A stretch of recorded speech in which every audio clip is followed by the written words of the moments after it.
The two-time defending champion Kansas City Chiefs just made a huge trade for Deandre Hopkins, and there's another big trade of another superstar receiver on the way. Hi, I'm Kevin Woodman of The Kevin Woodman Show, and if you guys want to see more about these trades, stick around after the intro.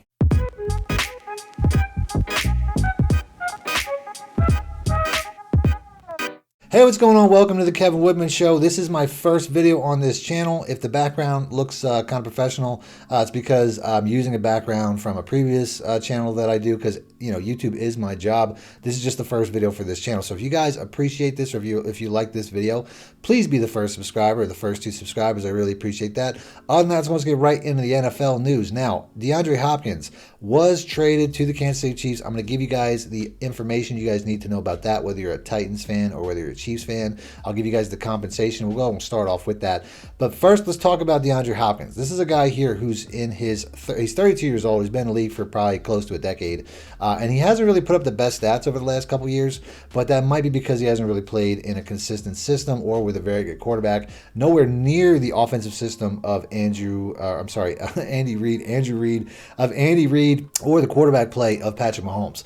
So I think he did pretty good statistically regardless when he was in Tennessee, playing with a much worse quarterback in Will Levis. Backwards, it's a lateral and a free ball, and turns it over. And it just happened again. His first year, he really flashed, and he really makes some splash plays to make you think that maybe he could be something, but let's be honest, he's not the guy. And I feel like they're not necessarily giving up on him yet because they still have a lot of talent around him. But there are young teams going to take a while to turn around, so getting any draft capital is going to be helpful. And the draft capital they got really is probably going to be a 4th-round pick. There's a condition on it. It's a 5th-round pick as of now, but to make it a 4th-round pick, the chances are pretty high because DeAndre Hopkins only has to play 60% of the snaps, which if you think about a top receiver on a team, especially this team, which doesn't have a lot of competition for a top receiver spot, him getting 60% is not going to be hard, but typically a top 3 receiver on any team is going to get like 70 to 80%. So, you know, it really depends on how quickly they bring him up to speed, as they might, he might not get, you know, a lot of snaps right out the gate because the Chiefs like to use a lot of personnel packages. You'll see a lot of, they get a lot of timeshare with all their receivers. They'll run out packages there with Sky Moore and Justin Watson, and so there is a chance that could hurt his snap share. But the real likelihood of him not making the 4th-round projection is if he either gets injured, which I don't want to say that because it's happened a lot to the Chiefs lately. They've lost a lot of guys to significant injuries before the season even started. They picked up a lot of people might not know this because he never really played a regular season down for them, but Hollywood Brown was the guy that was really supposed to ignite this offense. Rashee Rice in his 2nd year looked like he was the guy. These were supposed to be the 2 guys, and they both got hurt.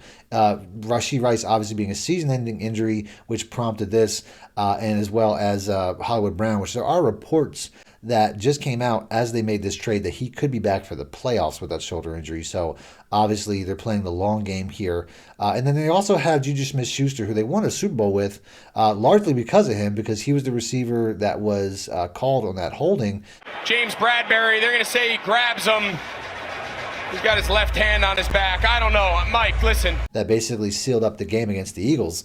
He's actually played pretty good for them in the slot mostly, which is not necessarily how you want to run your entire offense. Slot receivers are very important, but you need an outside guy so that the entire defense isn't focusing on that slot receiver. It makes it a lot harder to get open as a slot receiver, or if you're basically your tight end and your slot receivers are the offense, and that's kind of where they're at right now. So they need an outside guy, and I think Hopkins is going to give them that, even if it's just the occasional comeback route or getting open on a scramble drill, because he is a veteran player that's been in the league a long time. He can find space in zones. He can come back to the quarterback when Mahomes is, you know, extending those plays like he does, like he does so well. He extends those plays on those scramble drills, and he finds open guys. There's not many better receivers in the league to throw to in those situations than Travis Kelce and DeAndre Hopkins, because they're veteran guys.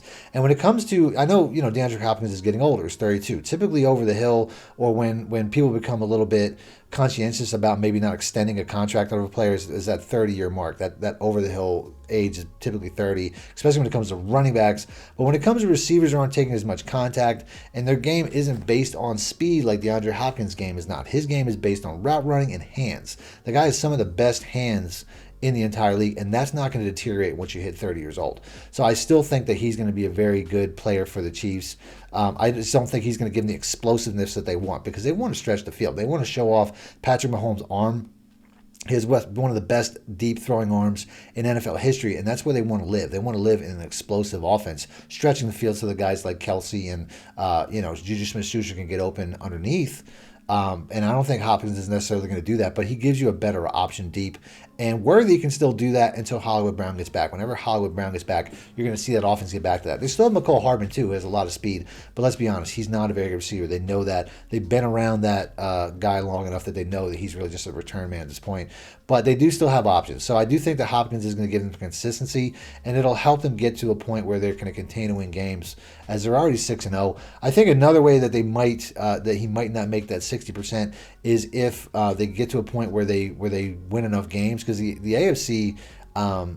If they get to a point where they have the AFC locked up with 2 games to go, they might sit him and a lot of other guys just to try to make sure that he doesn't get hurt or get to that point where he's going to make that 60%. That's a realistic possibility. But there is one more stipulation, and that's that they have to make the Super Bowl. Now, they made the last 2, and they won the last 2, and I think they made 3 out of the last 4, if I remember correctly, or 3 out of the last 5. So the chances of making the Super Bowl are probably pretty good. Although there are some good teams in the AFC this year, and there are teams that are getting better. Obviously, the Ravens are looking really good. You're looking at them put up like 40 points a game right now on average over like the last 6 games or whatever that is. So their offense is really clicking. So I think the Chiefs saw that, and they want to keep pace with that. Even though they did already beat the Ravens on the first week, that was a very close game. By a toe, the opener looks like it'll go to the Chiefs. And the Ravens are obviously getting it together a lot more now. And the Bills are another team that they went out and got Amari Cooper. So their offense is looking a lot more dangerous now, because their biggest issue was they really didn't have a lot of receivers. Well, now they have some receivers.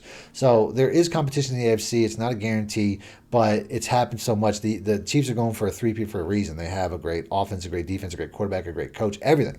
They have everything they need. So the chances of getting the Super Bowl, again, are very good. There was a story yesterday before this trade happened that there is another star receiver on the market, Cooper Kupp, who's probably a better receiver at this point, even though he's got a lot of injuries, and he once again plays in the slot more often than anything. So that might not fit the Chiefs system. But there was a story connecting the Chiefs to Cooper Kupp, who's apparently on the trade block.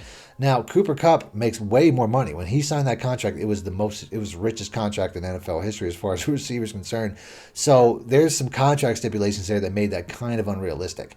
And that is one of the reasons that they went with DeAndre Hopkins, because the Titans were actually willing to pay $2.5 million of his remaining salary, probably to fit him under the cap. We saw this with Amari Cooper. They had to restructure Amari Cooper's contract as well to get him under the cap in Buffalo. I think he's only making like $1 million or $1.2 million now for the rest of the year, just so he can become a free agent at the end of the year too. I think that was like the trade-off. So players will do that sometimes so they can get another big contract. As Amari Cooper's getting a little bit older, so I'm sure he would like another massive contract. But this contract, Cooper Kupp to the Chiefs, didn't make a lot of sense. They don't have the cap space for that. There is another team that he's been linked to, surprisingly, though, that actually does have enough salary cap, but it still doesn't make a lot of sense to me, and that's the Philadelphia Eagles, who have about $33 million, almost $34 million in salary cap space, despite the fact that their roster is absolutely loaded with high contracts. And that could happen, but I don't see that making sense from a target share standpoint. They have A.J. Brown already, who's a target monster. They have Saquon Barkley already, who's a guy who should get a lot of targets and carries. And there's only one football to go around. They have Devontae Smith, giving them one of the best receiver tandems in the league. Cooper Kupp being added to that just seems like overkill. There's only one football. And the only way it makes sense is if the Eagles are like, yeah, we need to get this. If they're really in like win now mode, they could potentially do that. But it really depends on the compensation, and I don't know, it just doesn't make a lot of sense to me. Cooper Kupp does fit the system that they're trying to run. They still have a glaring hole in the slot receiver spot. The Devontae Smith and A.J. Brown are outside guys.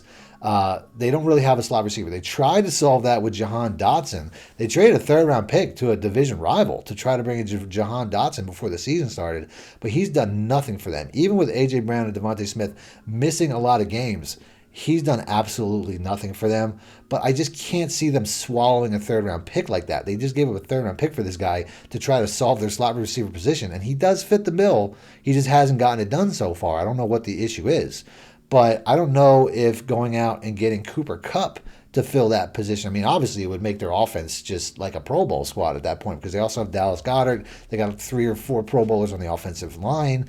I mean, that would be absolutely ridiculous. But they already have a ton of Pro Bowlers, and their offense isn't getting it done. So I don't know if it's Jahan Dotson or if it's something else going on with that offense. Because bringing Cooper Kupp on will be on paper will look really good, but on paper they already look like an overpowered offense. So I don't really know what's going on there.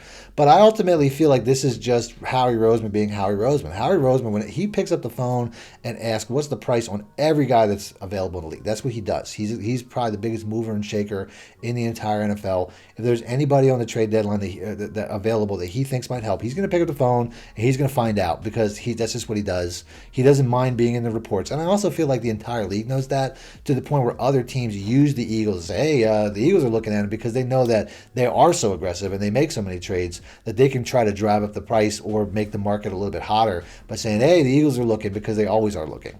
So that is potentially possible, but I just don't understand why a team would do that when they already have at least 3 guys that deserve a ton of targets and are also getting paid massive contracts. All 3 of those guys are named A.J. Brown, Devontae Smith, and Saquon Barkley all already have massive contracts.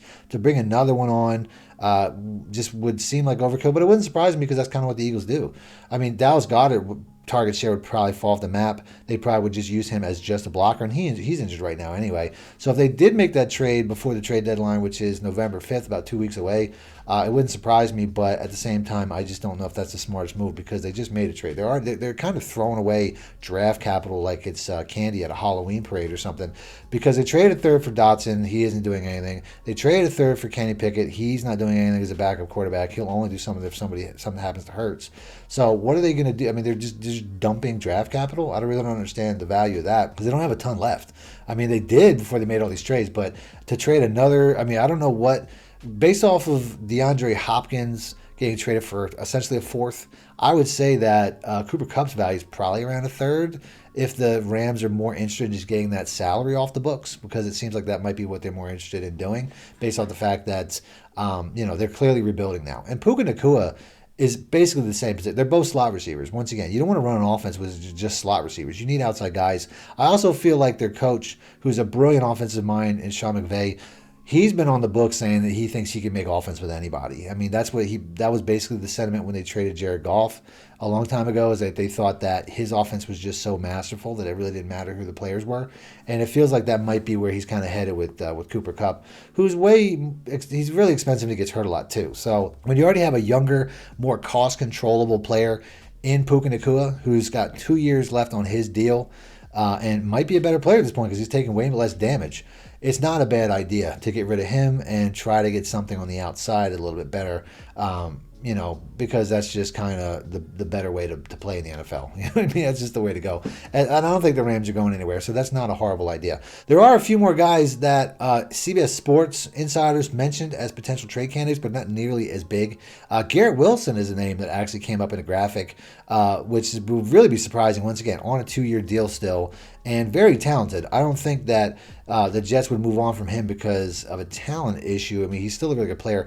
But the other one that really does make a lot more sense is Mike Williams, who I think is on a 1-year deal, and he's obviously not meshing with Aaron Rodgers, because Aaron Rodgers already threw him under the bus on an interception that he threw in a primetime game, because he basically called out Mike Williams for not running the right route or not running it in the right area. There's 2 verticals, Allen's down the seam, Mike's down the red line. So I'm looking at Allen. He puts his hand up, 3 guys go with him, so I'm throwing a no look to the red line. And when I just peek my eyes back there, he's running an inbreaker. So it's got to be down the red line. So were you throwing that spot to come back to it? No, I was throwing it to the red line, but when I got to about here, I realized he was running an inbreaker, so I had to kind of adjust it a little bit. But the play is 2 guys vertical, 1 guy down the seam, 1 guy on the red line.